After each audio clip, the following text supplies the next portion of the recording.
Combustion. Whoa, whoa, whoa, whoa, whoa, whoa, whoa, whoa. Been running the game with my team making plays. Talking 80, my G, 20 jewels in this place. Surrounded by dogs, keep the quarterback safe. I'm the one with the plans, they gon' do what I say. The game is not over, we don't celebrate in the end zone. We don't got no time in the wait. H-time run down, we don't premeditate. We just go and get to it, we got them on skates. If the game going to overtime, kicking the overdrive, we gon' be first to the finish line. Play looking full, but I finish mine. Can I get second? We gon' line up like it's dinner time. We put in work till we get us a ring. Super Bowl season, we running the scene. H-time the home of the realest that breathes. Keep your face down when you talk to the king.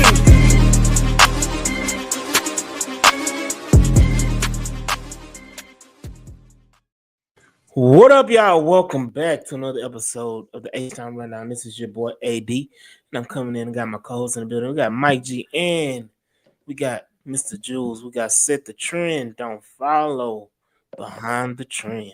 How's everybody doing on this great Wednesday afternoon? Doing well. Doing good. We're swarming. Hey, we swarming. Houston Texans are swarming as well. DJ Wall in the building. Let's talk Texans, baby. Yeah, we got to. Definitely. What up, Texans Tangent? Hey, we in the building, so we got to talk about a few things. Let's go ahead and get things in order. Let's talk about the Houston Texans making a signing today, signing Damon Arnett Jr., formerly of the Houston Roughnecks in the UFL, formerly of the Kansas City Chiefs, formerly of the Oakland Raiders. What are y'all quick thoughts about us getting a corner? Not the corner we thought we were going to get, or we had a chance to get. Right. You know, not Jair Alexander, but, reserve in his own right. What are y'all thoughts about? That was always a pipe dream for us, but I mean, it's depth. It's seeing what you got. You know, you hoping that your two corners are healthy all year round. You just need somebody to do rotation every now and then. He has talent. He stated that he needed to mature. He did mature the last couple of years because he knew that he had kind of messed up his life and the potential he had for his life, and he has a great talent. So just going to see if he can even mature around a mature locker room. Let's see what he got. I mean, it's basically what it is. If he don't work out, you cut him, you move on. Yeah. Mike? Yeah, I would say this is a Ronald Darby replacement. Another guy who's a depth piece. Yes. Another guy who's a depth piece. He's going to compete for a roster spot. AD, I know you wanted Jair. I didn't think there was any chance that would happen. Zero. He wants to start. Don't say zero. Don't say zero. 0%. Very, very minuscule. It's very slim, yes. And, this is a guy who's going to compete. And, as you mentioned pre-show, kind of in the joining a list of former Raiders and former Ohio State corners. So hopefully this one works a lot better than Okudah. Oh, yeah. Okudah, Garyon Conley. Yep. Those are the two. Garyon Conley worked out. He just got hurt. I think that he's what up, chill out. I think that Damon Arnett is it's just a project. It's just trying to, throw something against the wall. Of course, this is a Demeco sign-off. Yeah. Demeco, saw corners and they all about reclamation projects. They all about prove-it guys. The Houston Texans organization loves a prove-it guy to come in and play his ass off and, make the team better in that sense. There's still some names out there that we could possibly, target. Shout out Ramos. And I think, I've always said, Asante Samuel Jr. Is a guy that I'm really hoping that we kind of go ahead and sign. And then, of course, you have, there was one guy, shout out to the group chat, one guy that was brought up in the group chat, Xavier Howard. He's still sitting there. He's been at home all year long. He's been out of it for a minute, right? For a year. Yeah, he ain't played in a year. He was supposed to sign with somebody. I know he was the hot sauce last year. but he wasn't signed. And he just sat at home all last year. But I wouldn't be mad at it. Yeah. Um, See what he got. See how healthy he is. so does Asante Samuel's playing the XFL too? Nah. Is he hurt? Like, why is he still available? Because he's been a really damn good corner for ever since he entered the league. I know he has some injury issues, and I'm gonna say the same thing like I said for Alexander. He probably wants to start, and he know he's gonna be a backup here. He's coming off neck surgery. Oh, there we go. So that could be some real serious hindrance on him being healthy this year. Yeah, he did go visit the Saints on Monday. What a dumpster fire. Yeah. Um, Number 1 pick, buddy, next year. Xavier Howard been out for reasons. Yeah, a bunch of reasons. Yeah, I mean, hey, doing some, spreading the good news. Big Wilson. Shout out Rolo. Shout out. He said text changes. I think they just didn't want to be the CB3 much, so they're trying to find gold flakes in the bottom of the bottle. I mean, this is my thing, and I know we got a lot to talk about, but my biggest issue is that if Kamari Lassiter or Derek Stingley gets hurt, we up shit creek. Like we in a boat with no paddle, and what you gonna rely on? What is it? What's the guy number 27? Not Reed, huh? No, the guy from last year, the little small guy. Oh, Played with New England. yeah, Mark Bryant. Miles Bryant. Martavis Bryant. I mean, no, Miles Bryant. Martavis. Ooh, Martavis Bryant, the receiver, buddy. Hey, I was rolling through name after name. Come on. No, that's not it. That's like not it. I understand your point of view. I understand that you want the best talent and you want a good depth piece just in case something happens. But you also got our conversation is these guys think they still can play and they still want to play at a high level and want to be a receiver, a quarterback, 1 or 2. They're not coming here for a less deal just to be behind two guys that are arguably the best 2 corners in the league right now as a duo. As a duo, the best cornerback duo in the league. We ain't about to give Kamari that. Nah. We love us some more Kamari last of the pause, but we not about to give him one of the best in the league. Now he's good. Yeah, he's a damn good corner, but it's just 1 year, and you played you played next to the All Pro. So I mean, I'm just saying. This report said that the best duo. I'm just saying what I saw on TV. Yeah, that's what I'm saying. Duo, I'll give him duo. Yeah, duo. But as far as I'm not giving Kamari that this early. That sound like Jalen Green talk among the Houston Rockets people. They crowning him. What Denny Green say? If you want to crown him, crown ass. Hey man, he played in the high level for a long time. So I mean, even in Georgia, he played at a high level. Look, all I know is I feel like depth is important on this team, and they've been addressing depth consistently as we talked about the last 2 weeks. And you got to do something else. I just don't think Damon Arnett, unless you know something that everybody else in the league don't know, and the UFL didn't know. Oh Lord, scared the hell out of me. Right. Demeco tell you, hey man, go under this couch and pull something out. Yeah, definitely. I mean, so who unafraid to see that would be up to your standard?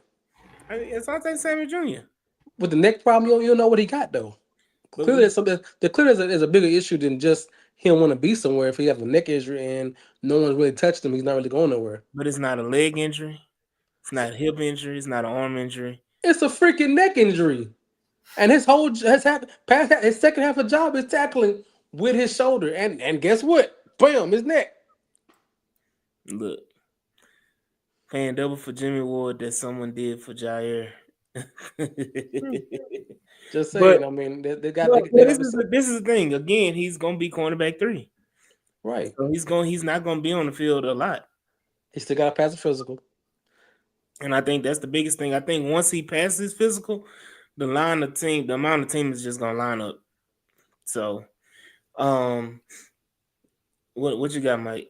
I mean, like, just looking at the depth there in the secondary, and as you pointed out in a video, Texans got the top secondary in the league. You got Stingley, you got Lassiter, you got Petrie in the slot. You got CJ Garner and Bullock at safety. You got Tremont Smith. He's going to make the roster based off what we're paying him. You got Jalen Smith, who can line up. He's a rookie, but he can line up outside. Miles Bryant, I'm not really sure if he can line up outside. He did decently in the slot last year, but who the hell is Key Drain? Camp body. Okay.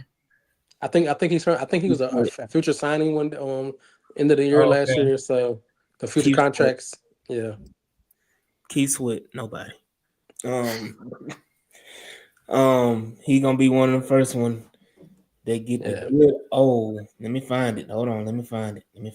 And then I say, man, if we're gonna knock on wood, because what we're hoping for, that neither one get hurt, and they play full season. If something happens, in the season, you can always do a trade for somebody who actually is halfway decent. Because we're not gonna be losing our shit on June 18th right now, because our corner 3 is not really what we would like to have right now. I mean, last year, you would say Derek Stingley and Kamari Lassiter were pretty healthy.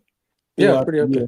Yeah. And we still had games where we had D'Angelo Ross and what's the other guy's name? Hallman. Yeah. No, Hallman. Hallman, yes. Yeah. They played significant reps in games throughout the year. And Kamari and Derek Stingley were pretty healthy, but and we won more games than we lost.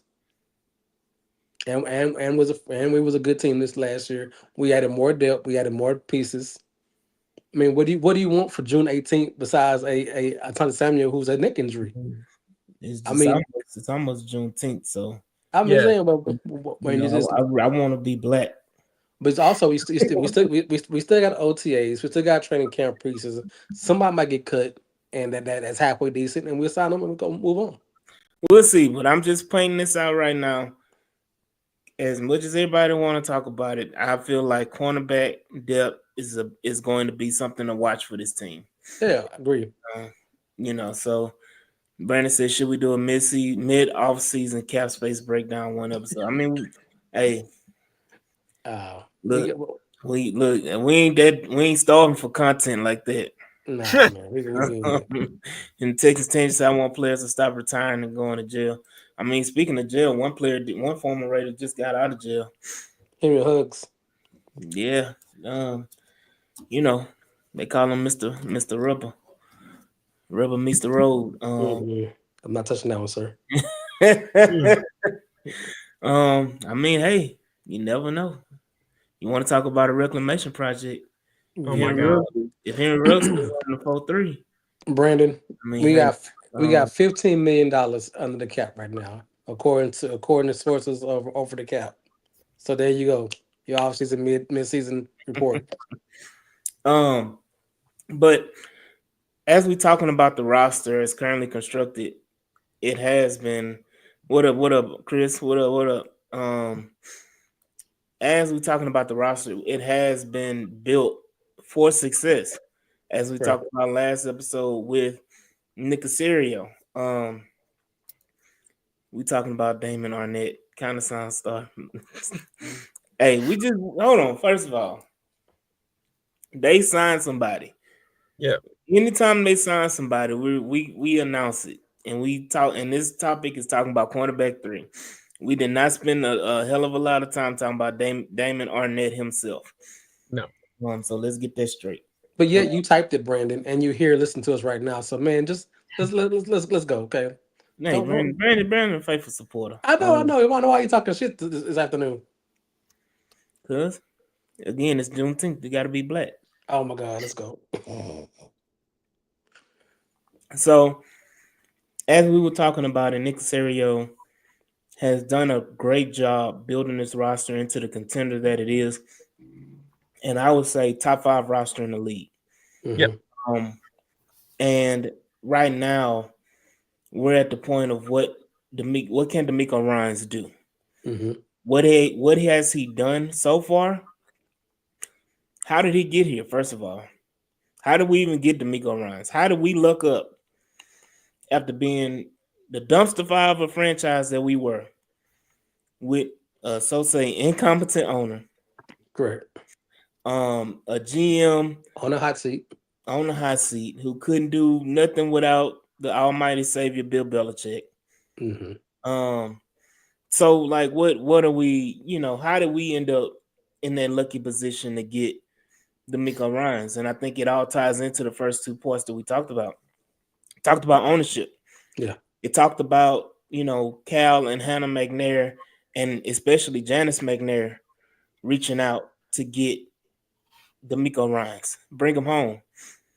It Mm-hmm. helps that he got, a 5th Ward baddie, as his wife. Right. Born and raised in Houston.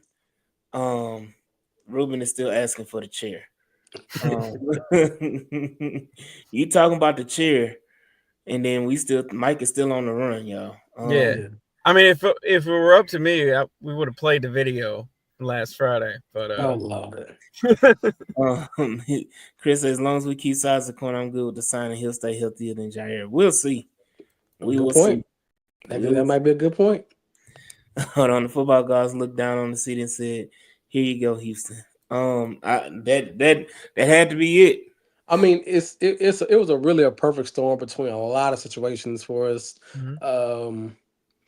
Demeco Ryans took over for defense for Robert Saleh for 2 years. He actually improved the defense over Robert Saleh. He knew he was a hot name, and the 49ers for one point were the hotbed for hot coaches, for offense coaches, head coaches going forward. So they had a bunch of them come out the last couple of years, and it just seemed that he knew that he wanted to be a head coach. And I guess the year before he wasn't really quite ready to be the head coach after his first year on the job, and he won another year of seasoning. And anybody tell you everybody knew Lovie Smith wasn't going to be here more than a year because the hire broke down. So he came in. Lovie Smith caused his own fate at the end of the season too. Yeah, but I still don't think. I think the circles in the NFL knew that it was just a 1 year deal, because he kind of stepped in at the last moment and say, "Sell the ship." Hey man, we couldn't find nobody we looked for. This guy want this guy. I want this guy. The ownership with this guy. And we couldn't decide on who was the best person for us. And then we couldn't. And the fans couldn't trust Nick at that point to hire a coach, because he wanted Josh McCown. He hired Cully. And so it was a He big wanted mess. a lot of different coaches. He wanted Mike Brian Flores too. He wanted Hines Ward interview. And it seemed like he has a thing for trying to turn over a leaf of people who don't need it, who hasn't prepared himself to be a coach. He just want to try to find the next big thing under a rock somewhere and say, "Hey, I found this guy," to get the ego boost. But it seems like he just doesn't go the natural route of finding head coaches. I said to say this. The same as the roster construction. Go ahead. Yeah, but it seemed like it just fell in the laps that Demeco wanted to be a head coach. He wanted to be in Houston. We had a job opening. The ownership pushed for him. Janice pushed for him, and it seemed like it's a perfect fit to change the culture and the idea of this team going forward with the right head coach for her. Yeah, and to be honest, Nick Caserio is just what your name is on this screen right here. He's a trendsetter. He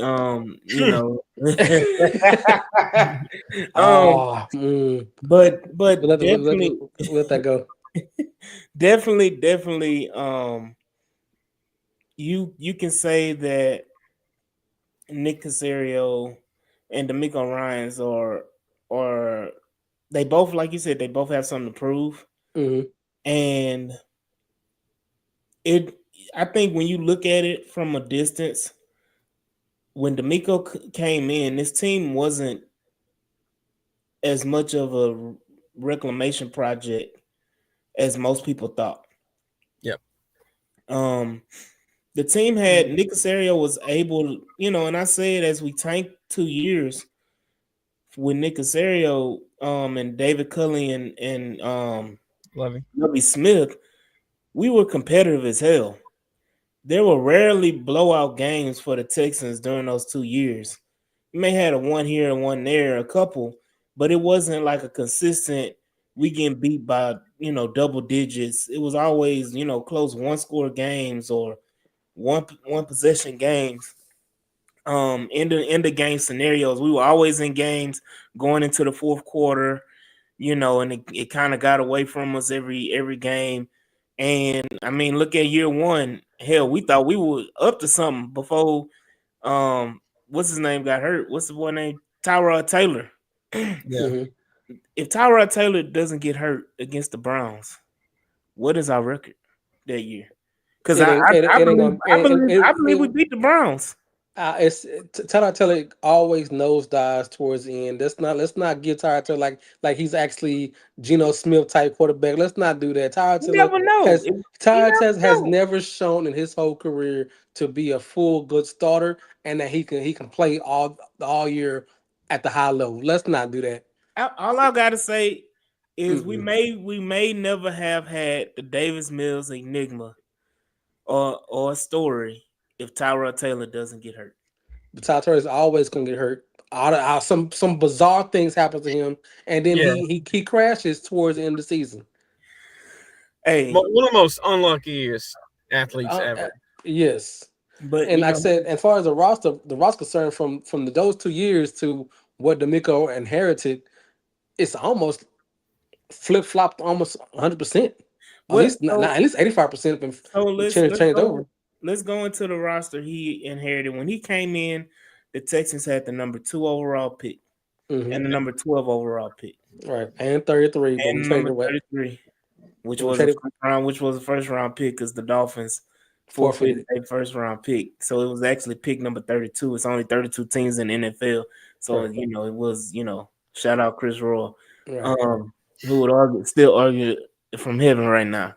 And I'm arguing with him. I get it. I love Will Anderson. I will still make that argument. But anyway, go ahead. Yeah. And then so you have that capital from the Deshaun Watson trade, and you go into it, and the roster. I don't think was there much change from the roster between the Lovie Smith year and the Demeco Ryans year, other than C.J. Stroud and Will Anderson as the major changes. Well, you drafted your centers. You replaced your guard. You brought in a couple of receivers because the only person who was probably there was Nico Collins. He brought in Robert Woods. Right, but Robert Woods was here and there, but never a full focal point. I forgot Tank Dell was in the draft as well. Yeah. Your right guard, your right tackle, and your center. It's only person who got a 100% position on the line was Tunsil and Howard. Howard played wherever you want to play him. So if it wasn't the other 3 guards positions, who was playing what, and so they brought in Shaq Mason. So then you had your left guard was Kenyon Green, but we didn't know what he was going to be about because he started hurt. He got hurt. He got hurt. He didn't play. Right. So then I brought it and somebody else to replace him. And then the whole D line was pretty much on a fly his first year as a Texan. Besides Mika Collins, and who he traded in the year after that, so because he didn't fit his system. Yeah, I mean it's a lot of Yvonne and Texas tangent. But definitely, a lot of the defense was the same. It was Grenard had to be hurt. Of course, I mean, just looking back at the end of that season in 2022, we still had Jonathan Owens. We had Mr. Biles. Mr. Biles. Yeah, that's right. John Grenard. Yeah. We had Kirko. We had Rasheem Green. Jake Hansen was a starter. And of course, my God, I mean the quarterback situation, obviously, but we added Schultz and Singletary, that 1,200-yard rusher. So that close. let me say this, because we made all those moves because we had the cap space to do so by trading Deshaun Watson. We Right. also had 1 and 2 year deals that kind of Yeah. replaced some guys too. What we call them, Casario specials. That's right. And so you had all of these, things kind of transpiring. And basically, you had a brand new, hey, like you said, I was wrong. We had a brand new roster going into that year, and Demeco Ryans walked into that situation as a new coach with zero expectation. Zero. And honestly, the national media would paint the picture as that Demeco Ryans, a good man, a good coach, is about to get fired by the Houston Texans. Why would he take this job? He's going to get fired just like the other two black coaches. The Houston Texans don't want black coaches, even though they had hired 3 black coaches in a row. And with Demeco Ryans being 4 in a row, because nobody want to talk about Romeo Cornell being the head coach. Intern head coach. The interim head coach. So, the Houston Texans made that decision. Demeco Ryans had a tall task. And I think it started with him getting the guy that everybody hated to trade in Will Anderson. Yeah. And I think, and I said it before on the last episode, that trade and that pick at number 3 really solidified and merged the thinking process of the front office and the coaching staff. Yep. Because that was a guy that Nick Casario truly wanted, which is why there was so much noise about the Texans taking Will Anderson at number 2. That was gonna piss me the hell off, and I was gonna have to put my fandom on hold if we would have passed on a quarterback and taken Will Anderson at number 2 overall. We got Will Levis at 12. It's fine.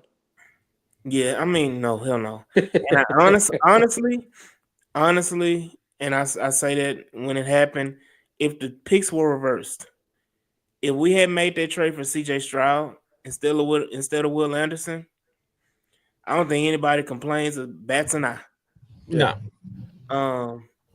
Shout out Big D. But I think that Will Anderson pick solidified the thinking. And kind of they aligned. I think that's the word that they use all the time. They were aligned after that pick, and I think that gave Demeco Ryans a lot of confidence going into the year to kind of build his team the way he wanted to build. Right.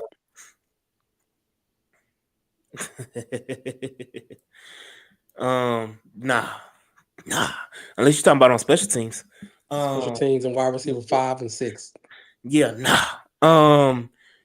So going into it, and I want to move a little faster with it. He re-energized it, changed the culture. That was the biggest thing that the Texans needed. Give some juice, baby, and put leadership in there on offense and defense with Anderson and Stroud. Kind of changing the course. Absolutely. It's the most genius move ever in the draft process I've seen. But it was a bold move, but it worked out brilliantly. Yeah, I mean, you look like a genius when it works. Right. Yeah. But if Will Anderson was the unblocked demon, if he was blocked all the time and wasn't productive getting blocked, hey. But definitely appreciate it, Chris. Definitely that was the moment. And moving forward, like you said, Demeco Ryans had the task of taking a bottom of the barrel franchise and making them a playoff contender in his first year. Right. Winning the division. It just so happens that you're in a division where Tennessee don't know what the hell they're doing. Jacksonville is like you got 3 other dumpster fires. And you looked up and in that situation where you were able to be competitive and and win these games. It helps you playing the schedule you played, but you were able to be competitive in every game. And CJ Stroud just had one of the best rookie seasons ever that took you over the hump. And you installed that defensive mindset that dominated, that shocked a lot of people. Nobody was expecting the defense to be, even though the defense had been good those last few years anyway with Lovie Smith, they weren't to the level that Demeco took them to. He took Jonathan Grenard to another level. He did. He took Brian, what is his name? Blake Cashman to another level. He took, he made Jerry Hughes, serviceable. Right. And so you had all these guys. He had Will Anderson, playing lights out, defensive rookie of the year. And Jalen Petrie, well, I ain't gonna talk on that. Wasn't Jalen Petrie's brightest moment. But I mean, Malik Collins and I still haven't seen Jalen Petrie's brightest moments. But okay. Here we go. That's right. Texans. No. Anyway, Christian Harrison played pretty well. Yeah. I mean, you had all the talent has always been there. Nick Caserio has made sure you have the talent on the roster. Mm-hmm. It's just about utilizing it and developing the talent and putting these guys in the right positions to play well. If I'm not, was Henry To'oTo'o a rookie the year before? No. Yeah, no, he was rookie. Yeah, he was. Nico drafted Henry To'oTo'o. Yeah, Christian Harris played Christian Harris. Yeah. Nico went there, but he drafted. I remember saying during the draft that, hey, he's going to find a developmental guy who's not going to be polished, who somebody like AD wouldn't like, but give him time and let Demeco do his thing. And, of course, also being a Bama guy, worked out. Henry To'oTo'o, I'm going to say it. I didn't have no faith in Henry To'oTo'o. Henry To'oTo'o was overhyped in college because they thought he was the next damn Manti Te'o. And he never lived up to anything. He didn't do anything in Tennessee. He really didn't do anything at Alabama. He was just a guy. And y'all can say what y'all want to say, but Henry To'oTo'o was more of a name than he was a player. He was a decent player in college, but he was never a guy that you were like, oh my God, we got to have Henry To'oTo'o. So hence the developmental prospect thing, being a fifth round. Look, Bama said they had to have him. No, Bama said if you were Tennessee, hey man, I know you're Tennessee, but we got to have you on this program. So he had a talent. So with all of those type of players in the locker room, it is about leadership.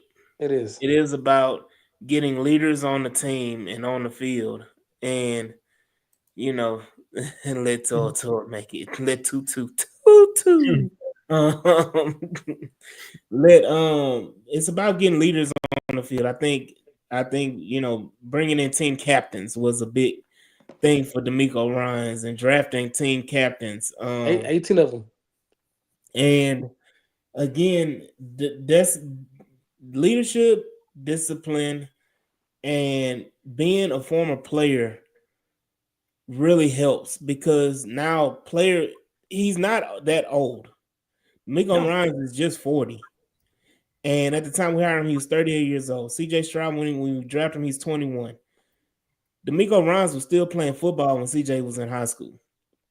So Demeco Ryans, even I think when CJ Stroud got to college, well, no, not college, in high school. I think Demeco Ryans last year was 2017, 18, 15, 16, something like that. Mm-hmm. So CJ was in high school and he saw Demeco Ryans play football. So that name resonated as a former player. So, and he still carries himself as a former player. I mean, we saw him at the State of the Texans. We thought he could go out there and line up, right now and play. I mean, quarterbacks playing at 40. Why can't Demeco Ryans play at 40? Well, we can blame NRG Turf for that. But,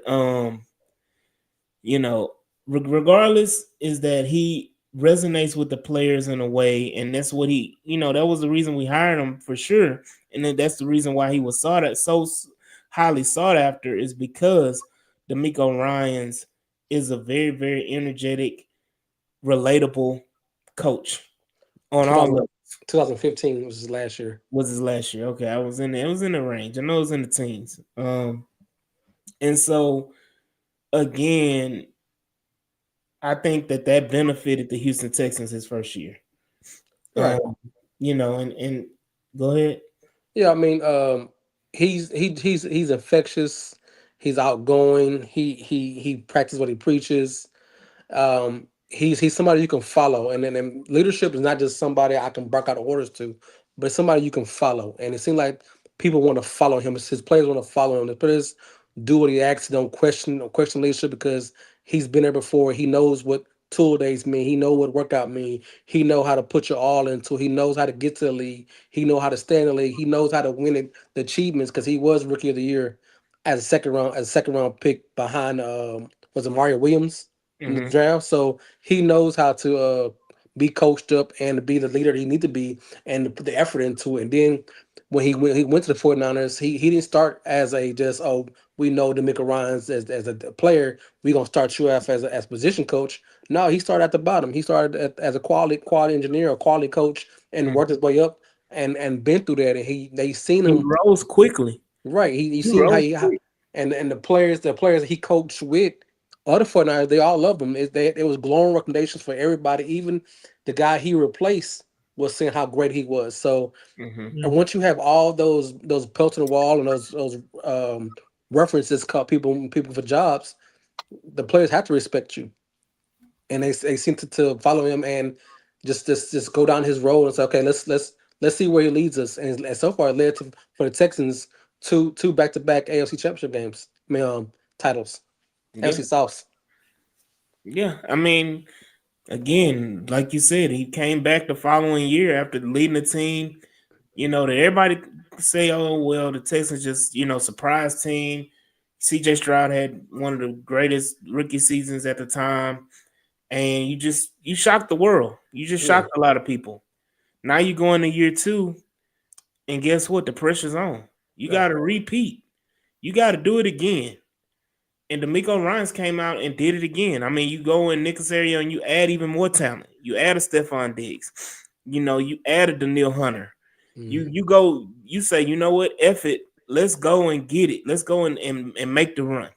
Mhm. And unfortunately, you had a lot of different not scenarios. You had a lot of different situations that happened between injuries and losing Joe Mixon for 4 games, losing Nico Collins for 4 or 5 games, losing Tank Dell, at the end of the season, losing Stephon Diggs, on his offense just got obliterated with injuries. And that really hindered you. I mean, losing Aziz on a fake, BS, tackle call and getting suspended. Christian Harris never suiting up. Christian Harris never touching the field until the end of the season and still not producing. All of these injuries, like we stated earlier, injuries at corner, injuries at safe, Jimmy Ward, of Mhm. course, not finishing the season.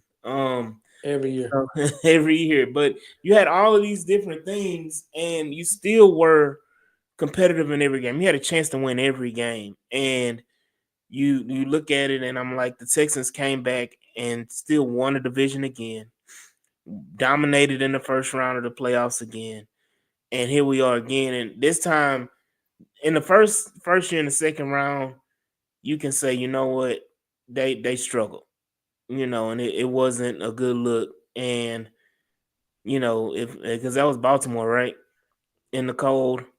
Yeah. Yeah. Even though it was competitive, it was a tie game at half the first year. Baltimore just ran away in the second half, literally with Lamar Mhm. Jackson. Yeah. And you go into this year in the divisional round, and you make progress because you literally push Kansas City to the brink. That game Mhm. was as bad as the offense was in that game.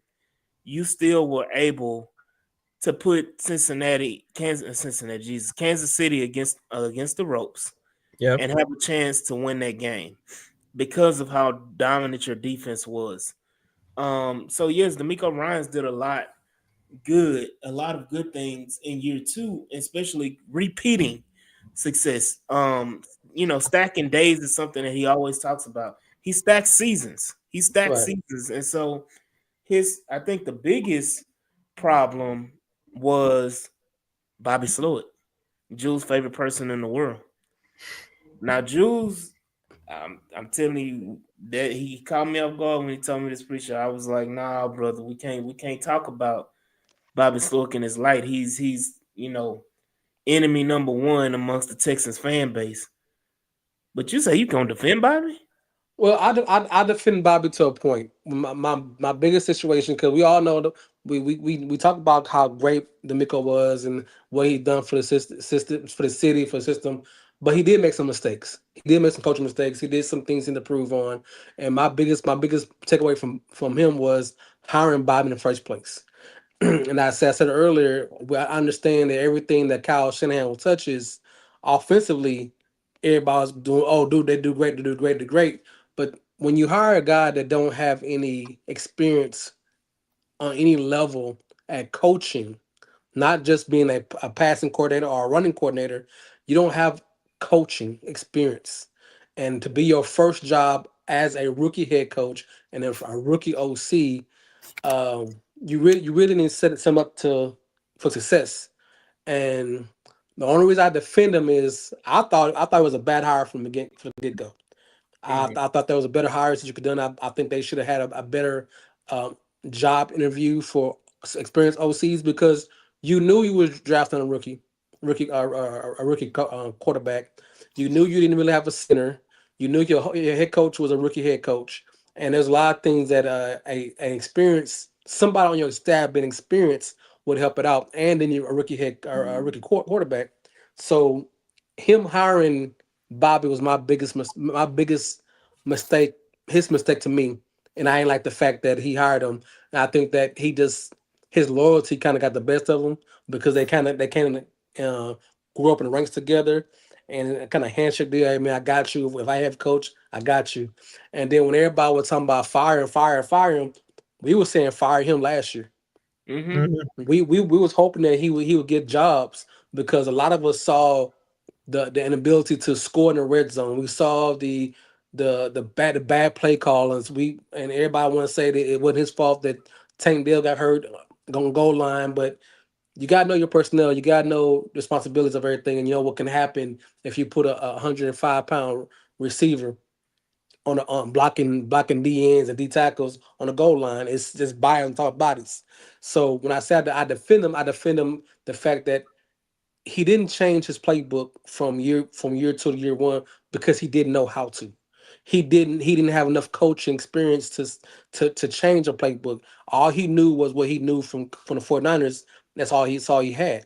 So when you ask him to do something different, he don't know how to do anything different. He don't know how to coach. He don't know how to change things. He know that system works because why? The 49ers run it, Miami run it, Denver ran it, Houston ran it, Washington D.C. ran it because all the Shanahan, Kubiak, all the West Coast type situations, they all run it to perfection. So all he knew it worked. So when he would say just run the play because he know the plays work, but your plays don't work if your offense if also personnel doesn't fit it. And I Mm-hmm. don't think the personnel fit what you were trying to do.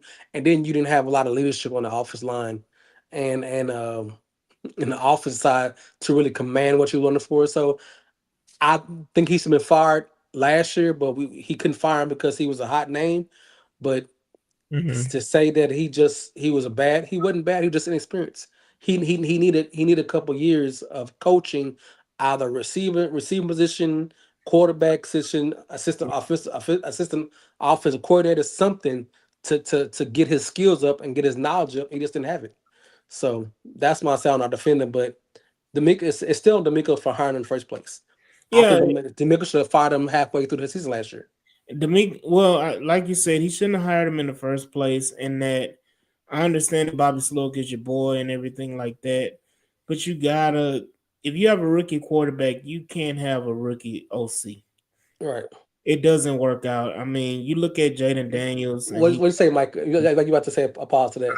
Yeah, and I mean, I got to give AD credit here because I remember at that time, um, you had said, "Hey, why not bring in a veteran guy as an assistant, like a Cliff Kingsbury, Mhm. to lend a helping hand if you're going to have a young OC who is not the originator of the scheme and doesn't know like the nuances of it."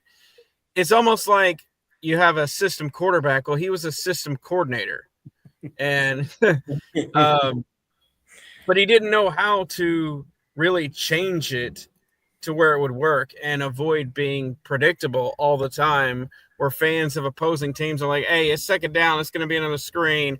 Right. He's not because he wasn't a coach. Right. What Yeah, were we going to first say, time. Andy? Well, I'm just saying, first time play caller, that part as well. Um, I think the most success is when you put, veteran OCs with rookie quarterbacks because they know what to do. They know how to capitalize.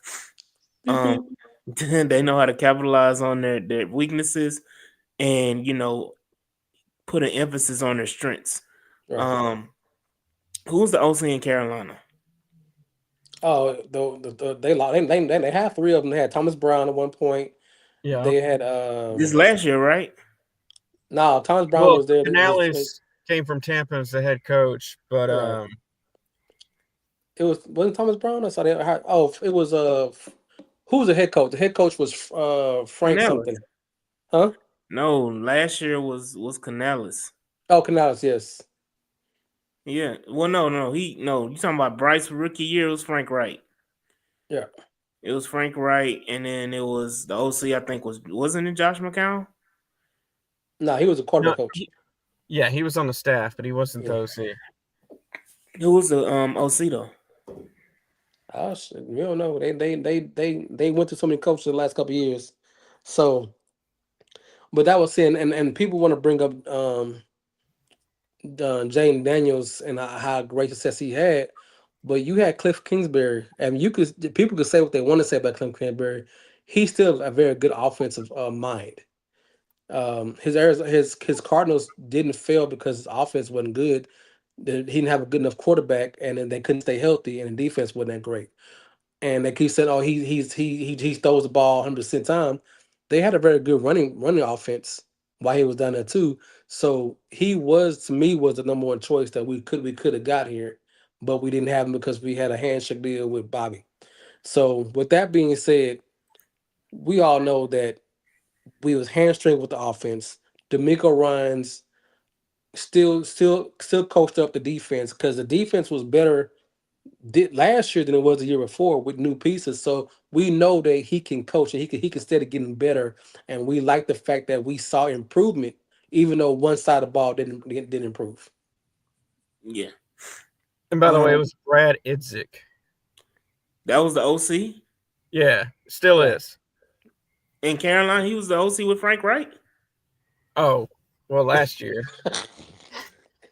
We got it. It don't even matter. We move on to the whole thing about it is so year two with Demeco, we saw a lot of things that we didn't that he improved on. He improved on being more aggressive at the fourth down. He improved on his game management skills on time clock. He's still a young coach, so he don't know everything well or do everything well. And everybody wants to harp on the small things, but hell, Andy Reid still has problems with calling timeouts. Hell, Andy Reid still has problems with time situation. I think one of the biggest situations that we talked about was why he didn't use timeout in one key game. But it's experience. It's something that you have to learn on the job, and this job is clearly on the job training. So you learn it while you go through it. Yeah. And I think, these were lessons you had to learn. And I think I'm glad it happened now. Yep. Instead of we get too far into, the CJ Stroud era of Houston Texan football, and we have to make multiple changes up and down on the offensive coordinator side. And, give Demeco credit too, because now he actually took a step back. Mm-hmm. And as much as I know it's his hire, he actually listened to other people going into this coaching search for another offensive coordinator. And Another rookie one. Another rookie one, but he trusted Nick Caserio. He did. And this time it is it is hilarious because now Demeco Ryans has had his choice of offensive coordinator. Right. And now Nick Caserio has had his choice. Correct. Of offensive coordinator. Now, we can go down a slippery slope on this whole situation because if Nick was right, Nick may go a whole different way, but we need to just pray that even if you're right, he stands back and let Demeco take advantage of it. But I'm gonna go in the comments real quick. Improved and shutting down opposing QBs. Definitely. Thomas Brown was the OC in 23 and Brad Isaac in 24. And forcing OCs to change their game plan for the Panthers. Yeah. Correct. Definitely, these are things that we gotta highlight going forward, is that you're giving opportunities to guys who deserves it. Right. I would say that it's different. This time is different because Bobby Slowick was never a position coach. Bobby Slowick was never an OC. Bobby Slowick, was just an assistant. Right. And got hired as an offensive coordinator. Whereas Nick Caley has been tight ends coach forever. Has a little hands-on more. I think he had more hands-on with the offensive playbook and play calling, because as much as Sean McVay is this great offensive mind, he does a damn good job. And honestly, he does a 10 times better job of preparing his coaches under him to become successful, other than what Kyle Shanahan does. Yep. So definitely, I think that we have a leg up on the competition with that. But we arrive, where we are right now with that situation is, can Demeco make history? Can Demeco do something that I don't think has ever been done in Houston sports? I know it has not been done in Houston sports. Well, there's a lot of stuff ain't done on Houston sports. You got to be more specific, especially when it comes to football. Well, let me say this: we have a World Series championship in Houston. Right. We have an NBA championship in Houston. We got 2 in both sports. We got Correct. 2 and 2. What we don't have is a Super Bowl championship. Correct. In Houston, Texas. We got an NFL one though. We got 3 of them. A Super Bowl. I know. I'm old, so that's why I remember those. You ain't that damn old. I wasn't Chris Ford old, or you ain't Larry Stafford. You ain't Larry Stafford. I ain't Killer Cow old. You ain't Doc Payton. You ain't none of them. Yeah. You ain't that old. And they old. I was gonna try to help y'all out. I can't help y'all out. But can he do something? Because I would say this roster is currently constructed is better than last year's roster. Yeah. Especially with the addition of Nick Chubb. Hold on, Black don't crack. Yeah. But what are y'all thoughts about Demeco Ryans' opportunity to make history this year? And can he lead the Houston Texans to a Super Bowl this season upcoming? Go ahead, Mike, what you got? Sorry, repeat the question. I was reading the comments. Oh, okay. Well, I'll go first then. Okay. Well, I already placed bets on the Texans to win the Super Bowl this year. I placed 3 bets on AFC Championship, AFC Super Bowl winner, and of course, I've got 14 wins this year. That's based on the roster construction. I was based on the idea of from last year, this year. I don't, like I said, I told you about. I don't need Nick Caley to be the greatest offensive mind that the world's ever seen. I just need to have a proficient and functional offense and let CJ do his thing. So I'm looking for. I believe when Demeco said that he's taking more leadership over the offense too, that he's being a all around head coach. That also means that you're allowing your defense coordinator to coach more games and more situational, so you can be on the offensive side of the ball, seeing what's going on, preparing for the next drive, and seeing what plays are called, and not just sitting back and letting your best friend run the show, because he can't let that happen. So I think that since he's having more of hands-on control over both off and defense, and his energy, his leadership, and how he performs, I think that this I think this whole team is going to take a next step up to be where we need to be, and that's getting past the Ravens, getting past the Chiefs, and just putting the piece together and putting hands on the O line because he revamped the O line for a reason, and I think it's just he looking for a certain type of people or players that he wants. I think he's going to have his hands on everything on this offense on this football team. So I think him just being more hands on both side of the ball, I think that takes it to a different level. Mike. Yeah, I mean the key thing is the offensive line. We don't want to beat that topic to death, obviously, but and the cohesiveness with the game plan on offense, and the nuances, because I think we all expect that to go a lot better than it was with Slowick. And a lot of key pieces were added, as y'all have alluded to, on both sides of the ball, to where depth should not be a concern. Where if somebody has to miss a game or two, they made damn sure in free agency and in the draft that, hey, this is not going to be an issue.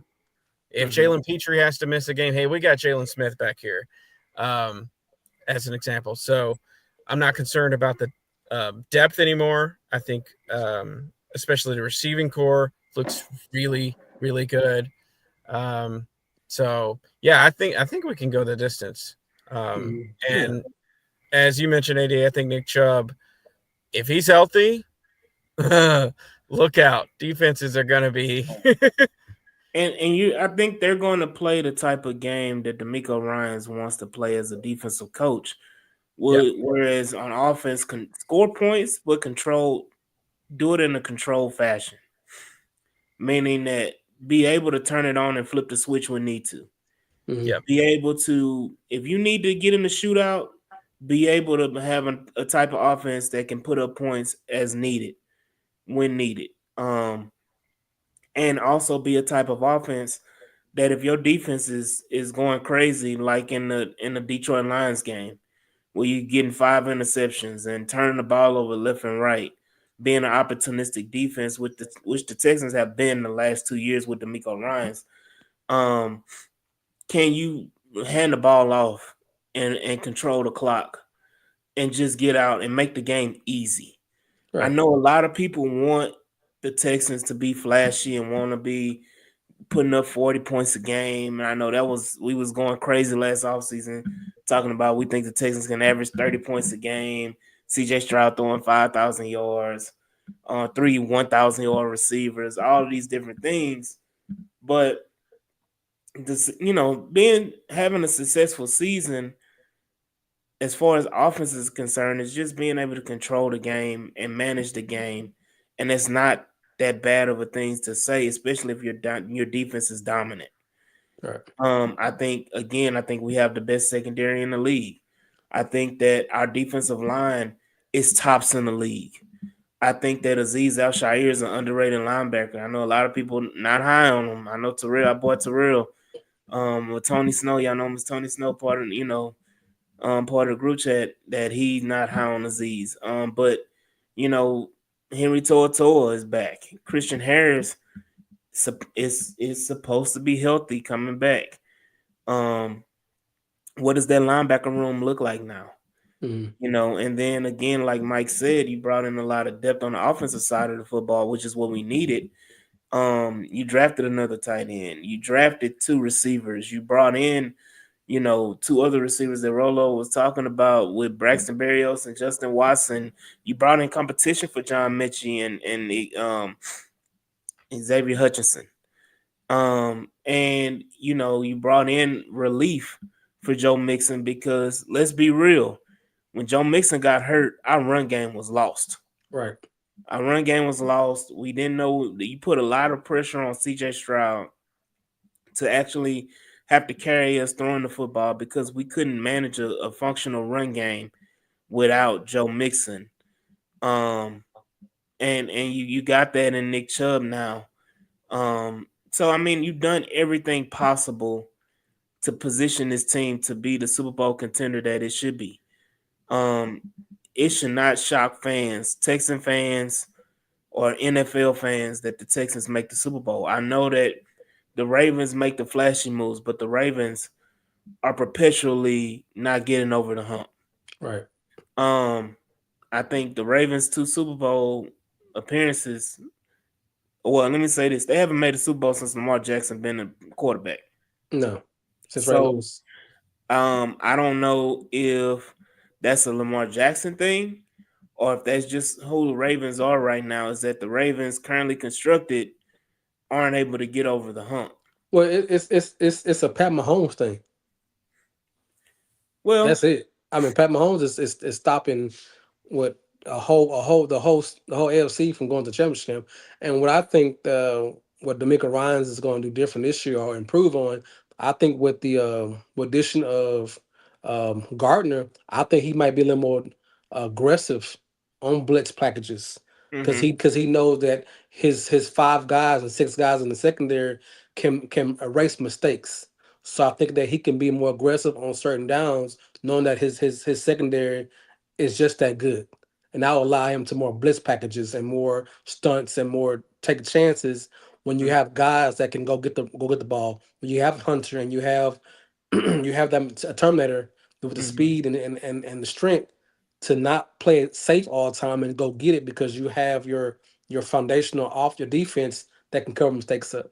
And that's why even though I'm not a big Jalen Petrie guy, but if you have your ends crashing in and being aggressive, you have a hitter that can tackle because you yeah, don't have linebackers that can be on the field long enough to be that great. So you have your rover, as I think Killer Cow said, or people said that he's more of a Jack Rover or mm-hmm, Joker Rover around that. So he allows to make mistakes, the defense to make aggressive because he's there right there. So I think in his coaching defense, why I think they're gonna be more aggressive, and I think that's gonna pay off for this team going yeah. forward too. And I think Jay, the moderator Texan, shout out Jay, said the best. They have to be in emphasis on finishing games, Right, finishing quarters, finishing drives, finishing plays. I think that the team, he said, I think that if the team can exercise the demon of inconsistency, they can go all the way. I think a lot of that comes with practice. Um, I think a lot of that comes with going through those situations, going through the trials and tribulations, going through the fire that they've been through the last 2 years. Of course, CJ Stroud with the rookie season, you can blame a lot of that of him being a rookie. This past year, you have to realize that you got to shake it off. You've been right, in the situations.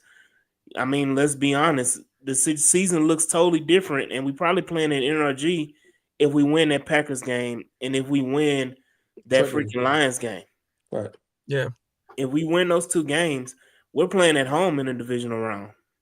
It may not even be against the Chiefs. It may hmm have been against the Bills or whoever, and you never know how the season would have unfolded. But you know, you put yourself in that position where, because I think if the roles were reversed and you flip it, wasn't Kansas City was one or two? Yes, he's one. Yeah. Kansas City was one and Right, Buffalo was two. right, Hmm. So let's say we flip with Buffalo and Buffalo loses to LA. mm Some crazy, like anything could have happened. And now we, instead of us playing Kansas City in the divisional round, we're playing Kansas City in the championship game, AFC championship game. right. So go ahead. And also, I think that for both CJ and D'Amico, I'm not saying D'Amico got his ego got the best of him, but I think what happened last year, I think it fueled them that they can't just sit on their morals or the respect they got from the league, and they Mm-hmm. all have to do better than what they did last year. I don't know if they. I know the defense got better. I know his coaching style got better, but I think there's another level that he's seen that he did not take during the offseason last year, or be more hands on, or with the team and coach better because there we should have been a lot better than we were last year. You could blame Bob or you can blame CJ as a team itself. And I think D'Amico said that the whole team has to get better, coaching wise, GM wise, the players wise. And I think that was the emphasis of this off season, was just not getting just the highlight the high talented players, big names. It was getting the idea of working and getting guys who show up every game, who gonna do the right things every game, who gonna make the right play every game, and be functional at everything we do, so the team can drive. I think that's more of a Demeco Ryans. Hey, I have to do a better way of coaching and evaluating and putting the whole team on my back, because I'm and they say I'm the head nigga in charge now, and everything goes to him, and he has ticked on his shoulder and say, "Hey, it's my fault that I kept Bobby along. It's my fault the O line, the Tunsil wasn't blocking. I've given my veteran players too much leeway because Tunsil didn't get better. Some players didn't get better the situation, and then the reason why they didn't get better is the reason why they failed, because he as a coach wasn't that demanding of his players to do more." And I think the level of this offseason showed him he has to take it to another level to be that head coach that he needs to win to win. That's a great point. And I mean, as we noted throughout several weeks last season on the all 22s, there was a lack of accountability Correct. that was not really enforced on both sides of the ball. When a guy clearly needed to be benched, he needed Correct. to have that accountability enforced, and it wasn't. And having a young coach with a bunch of young coordinators, you can see how that could fall through the cracks. So, Okay, well, definitely. So we're looking forward to some changes there. And obviously, Tunsil's not back, so that's part of it too. Hey, get him out of here, man. Right. I mean, everybody. I know this is not about the players. We'll talk about the players later on. If Cam Robinson not as talented as Tunsil, but his leadership is better. His on the field. Hey, follow me. I've been there before. I know what this looks like. If he can help his teammates get better, that's better overall talent than having a super talented guy who didn't know how to help up his players get better. And the accountability, as Mike said, was when he was saying, well, the refs are trying to cheat me. Well, I'm trying to do this little quick step and I'm getting called. The league is indecisive. When all you needed from the fan base to be was, we'll get better. It's all we'll look at tape. We'll see what the league is trying to do, and we'll adjust ourselves to be let them. It was they cheating us, and everybody behind them said the same thing, and that's not what Amico preaches. He doesn't preach not being have accountability, but he allowed certain players and certain things Privilege. to privilege, and then and acts of not being accountable go by the wayside. And I think what he was talking about in the last couple interviews and conferences and press conferences, that this whole team is gonna be accountable for everything we do going forward. So, and I'm gonna say it like this as well, is when you have an uber talented left tackle and you have less than still a line play across the other four positions. I would say other three because I'm in high regard of Titus Howard. And I look at it this year. If you're able to take not able, but if you take a step back as far as talent on the left tackle position, but not that much. I'm just being real. Me personally, I don't think it'll be that drastic. I don't think because how many sacks did Tunsil give up? Like one or two last year. I don't think three total. 3. Yeah. I don't think you go from giving up three sacks at your left tackle position to giving up 10. No. I don't think it's nothing crazy. I think you may go from 3 to 5, 3 to 6. You may double it up. But at the end of the day, it's not going to be that drastic of a drop-off. If you can manage that and improve the rest of your offensive line interior where you have better line play across the line, then you're going to see a significant improvement.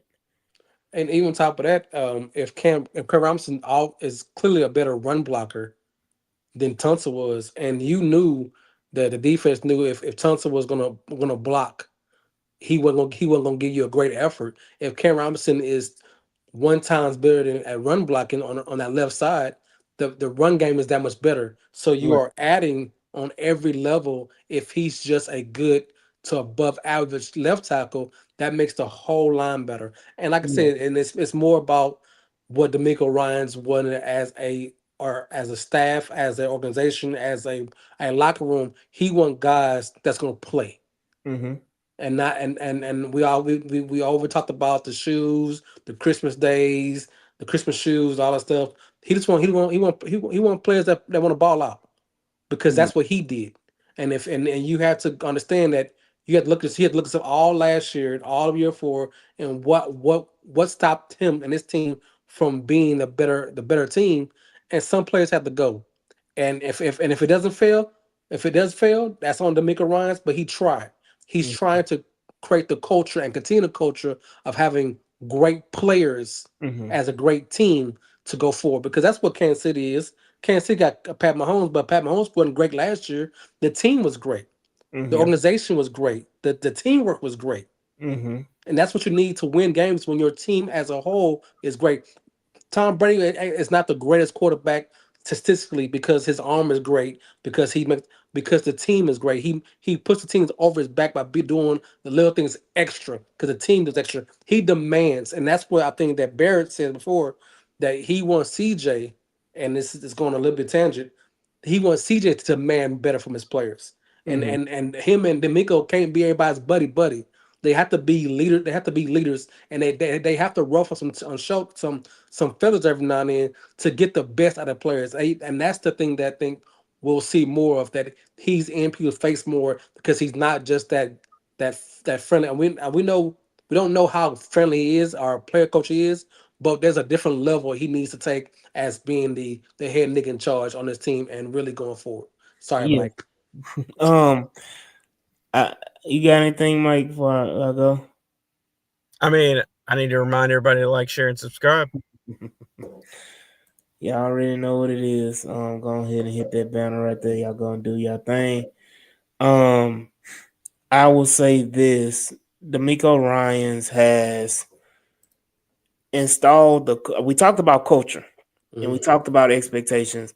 Demeco Ryans set an expectation and culture on the defensive side of football. Correct. His first year. That was installed. And that was the expectation. And he harped on it and he made sure and followed through on it. You did. That's what he worked on the first offseason that he had as a defensive coach, because you can tell that it was day and night. The discipline on the defensive side of the football compared to the discipline on the offensive side of football was day and night. And this offseason, I talk about it all the time, the mentality and the type of players that you bring in, the hard-nosed guys of Nick Chubb. Then you bring in the Laken Tomlinson and the Cam Robinson and the Ed Ingram, the nasty, the spit in the dirt guys, the guys that don't really give a damn about how they coming in looking on the fashion show on the red carpet walking in the building.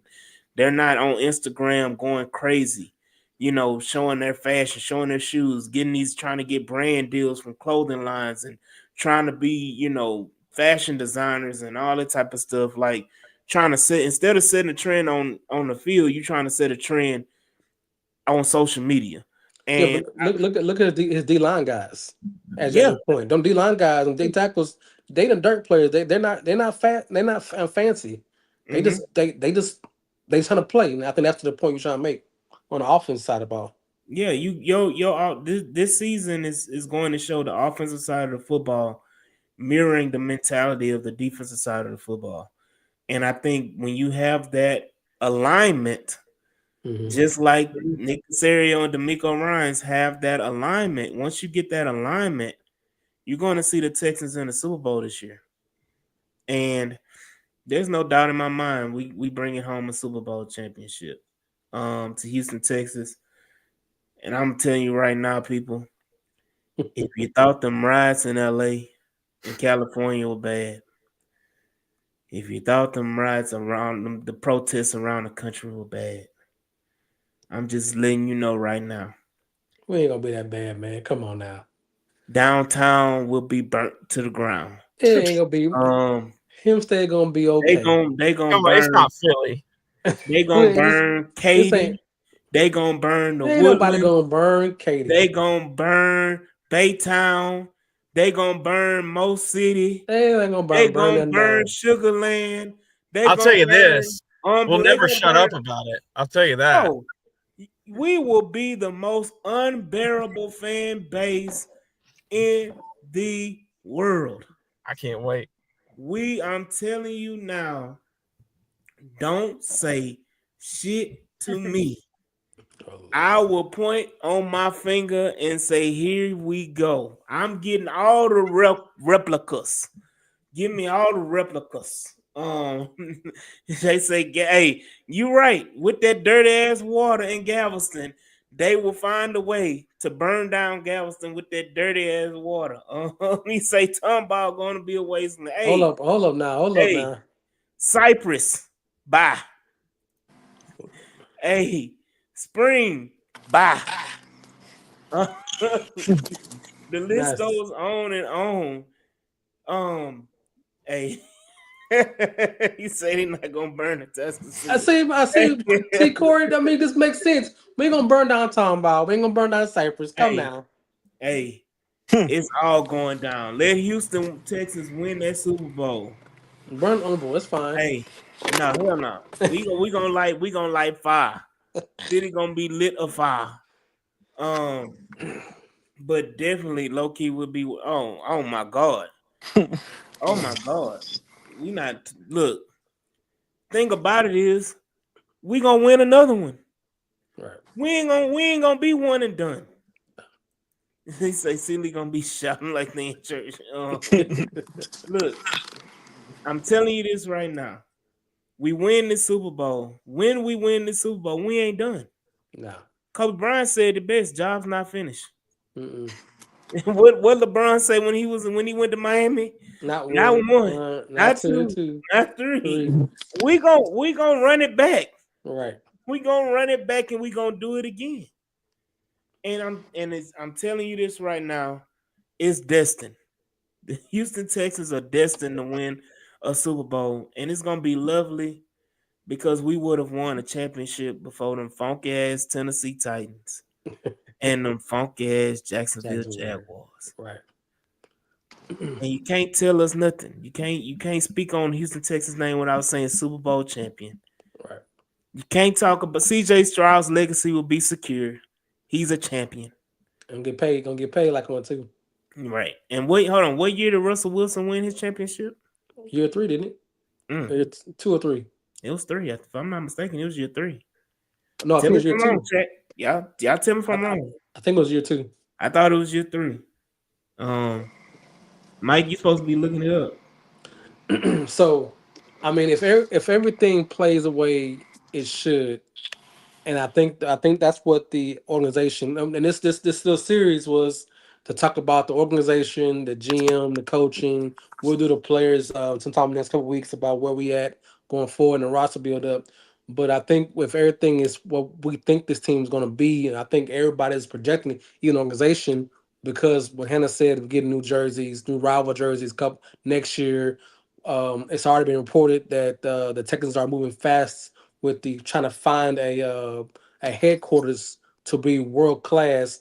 They are acting like this window we happen is just opening, and that we're going to win championship because winning championships brings more money to a team, and they're acting like we're on that drive to win championships by what they're doing. So I think everybody had the same situation. I think everybody has the same mindset that this team can win championships on a high level, and this team, this Houston is going to represent that.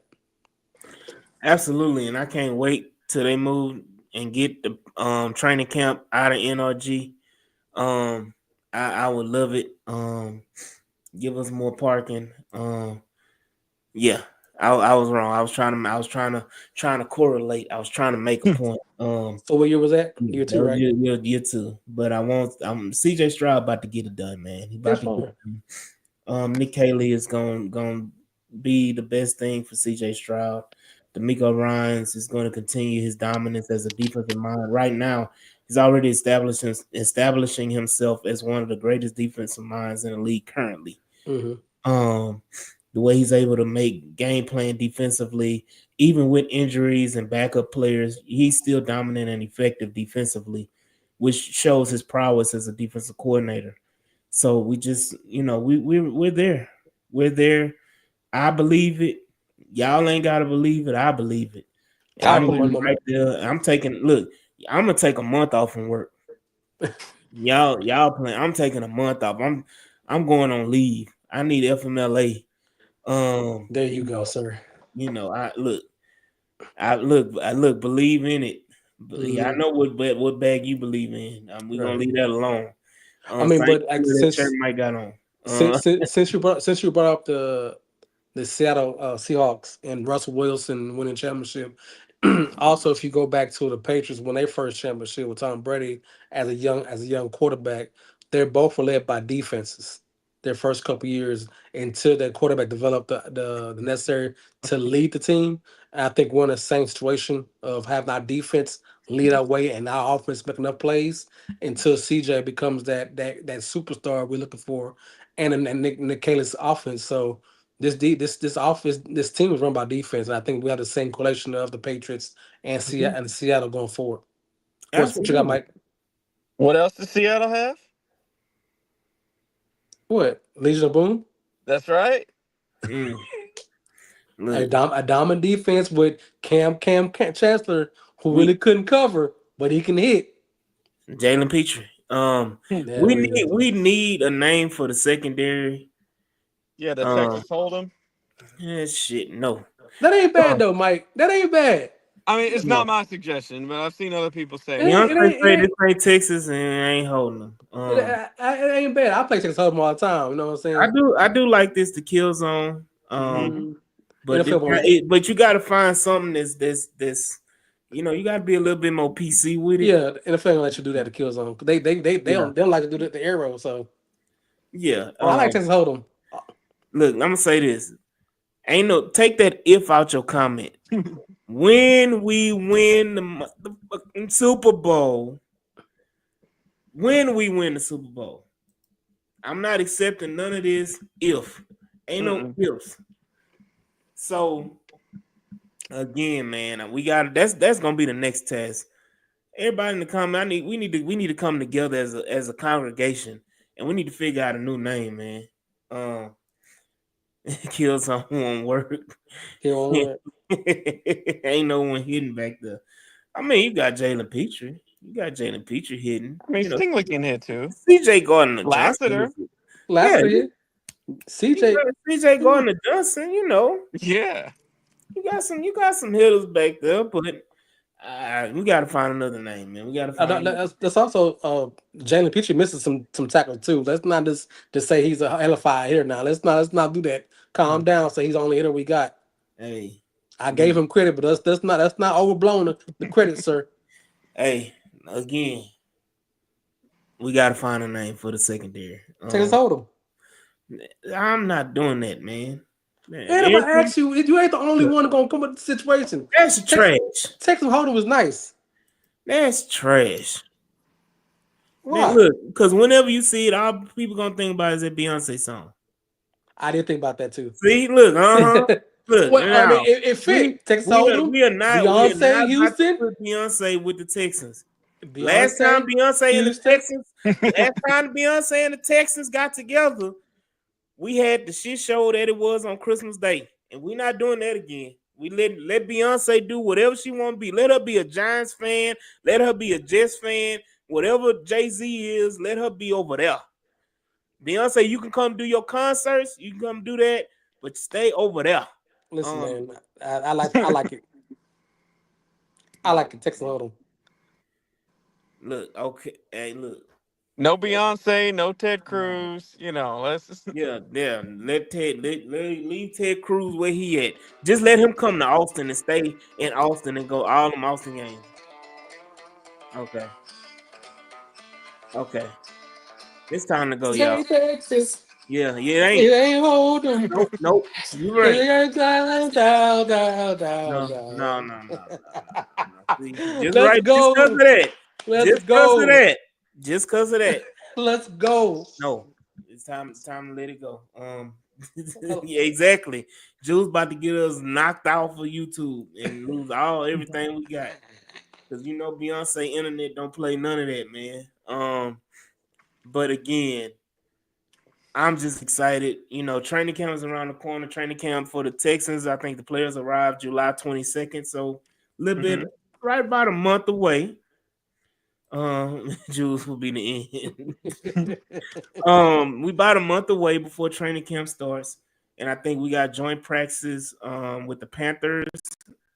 If I'm not mistaken, it's the Panthers. Preseason? What you talking about? No, I'm talking about for the joint practices. I be trying to tell them I'm trying to go to bed by a certain time. They won't listen to me. Hold on, I may say, but the H-Town Rundown does not own any copyrights and infringements for that song. We don't own it. We just played it for a second. Yeah, Beyonce, just let us make it. Let us live. The Beehive, let us make it. Know what I'm saying? Panthers are here. I know but I'm talking about the date.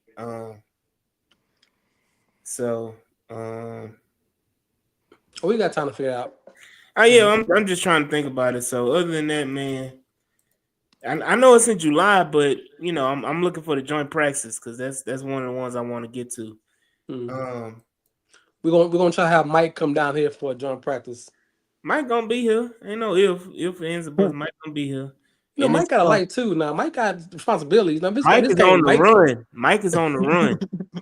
Okay. So anyway. Yeah, we're excited to get Panther season. That's crazy. Yeah, I want to see him. I want to see him. I want to see Bryce Young get picked off a couple times. But definitely. Again, I appreciate everybody for jumping in. Brandon, Jay, Yvonne, Texas Tangent, Barrett, T Real, Ruben, 713 Houston Sports. Let's see who else we got up in there. Billy McDougal. We got Rolo as well. Romanos. Al Dickey, Forever Royals in there, Brandon, Emac, Chill Out, Chris Austin, Big B in the building as well, Alberto, as well. I'm trying to get y'all all out the way. Alfredo as well, DJ Waller as well, man. I appreciate y'all all for joining us on another episode of H-Town Rundown. And shout out to my co-host Jules. Shout out to Mike G. And guess what, guys? We'll see y'all. We're going to see y'all next week. See y'all next week. I can't hear you, Jules. That mean no. No, me. I ain't going to be this week. Next week, maybe let's take a break. We're going to take a week off. We're going to be back in 2 weeks. How about that? We'll be back in 2 weeks. We'll have some more to talk about. Oh, Nick and Sarah going to make a trade now. Oh, look, we may have to have a Texan podcast for when the Rockets trade for Kevin Durant. Hey, we got $12 million. Something can happen. Anything can happen, but be sure to like, share, and subscribe to the podcast. And we'll see y'all when we see y'all, man. Texas Hold'em. No.